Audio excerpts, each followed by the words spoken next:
بسم اللہ الرحمن الرحیم۔ عن ابی سعید رضی اللہ تعالی عنہ قال قال رسول اللہ صلی اللہ علیہ وسلم ما من صباح الا وملکان ینادیان ویل للرجال من النساء وویل للنساء من الرجال۔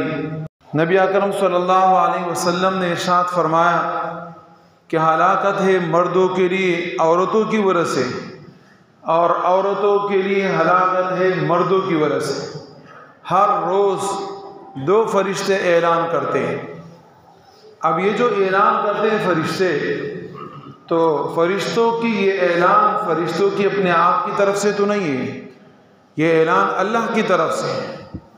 اور اللہ رب العزت بار بار ہمیں قرآن کریم میں یہ ارشاد فرماتے ہیں کہ اپنے آپ کو نہیں عن المنکر سے بچا کے رکھے، گناہوں سے اپنے آپ کو روکے رکھے۔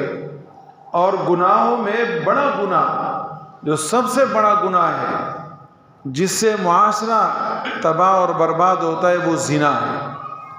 اسی زنا کے متعلق اللہ رب العزت ارشاد فرماتے ہیں وَلَا تَقْرَبُوا الزِّنَا، زنا کے قریب بھی مت بٹکو۔ اگر زنا کے قریب آؤ گے، زنا کرو گے، تو پھر یہ ہے کہ اس سے آپ کا معاشرہ ٹھیک نہیں رہ سکتا۔ اس لیے کہا جاتا ہے کہ جو آدمی زنا کرتا ہے آخرت کا عذاب تو یقینی ہے، وہ تو ہوگا، لیکن دنیا کے اندر جو اس زنا کے نقصانات ہیں ان میں سے سب سے پہلا نقصان انسان کے چہرے کی رونق ختم ہو جاتی ہے، چہرہ بگڑ جاتا ہے۔ اور دوسرا نقصان انسان غریب بن جاتا ہے، فقیر بن جاتا ہے، ہاتھ میں پیسہ نہیں ٹکتا، آتا بہت ہے لیکن چلا جاتا ہے۔ اور تیسرا نقصان کہ اس سے انسان کی عمر کم ہو جاتی ہے، گھٹنا شروع ہو جاتا ہے۔ اور ہمارے معاشرے کے اندر خاص کر نوجوان نسل میں زنا کا رجحان بڑی تیزی کے ساتھ آگے بڑھ رہا ہے۔ اس کی وجہ یہی ہے کہ آج ہمارے اعمال ایسے ہیں کہ جناب ہم اپنے بچوں کو برے اعمال سے روکنے کی سرے سے تاکید ہی نہیں کرتے، نہ سمجھاتے ہیں۔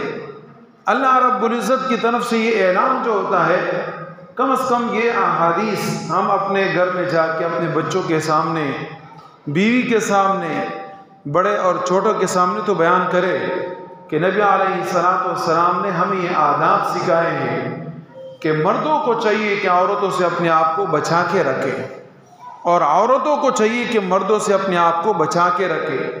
اس لیے اسلام نے سب سے بہتر چیز اپنے آپ کے بچاؤ کے لیے ہمیں پردہ دیا ہے کہ جب آپ پردہ کریں گے، مرد اجنبی عورت کو نہ دیکھ سکے، اجنبی عورت اجنبی مرد کو نہ دیکھ سکے، تو اس چیز کا وہم گمان بھی ختم ہو جائے گا کہ آپس میں کوئی ایسے غلط تعلقات قائم ہو جائے۔ یہ تعلقات کیوں قائم ہوتے ہیں؟ اس کی بنیادی وجہ ہمارے برے اعمال ہے، ہماری توجہ نہ کرنا ہے۔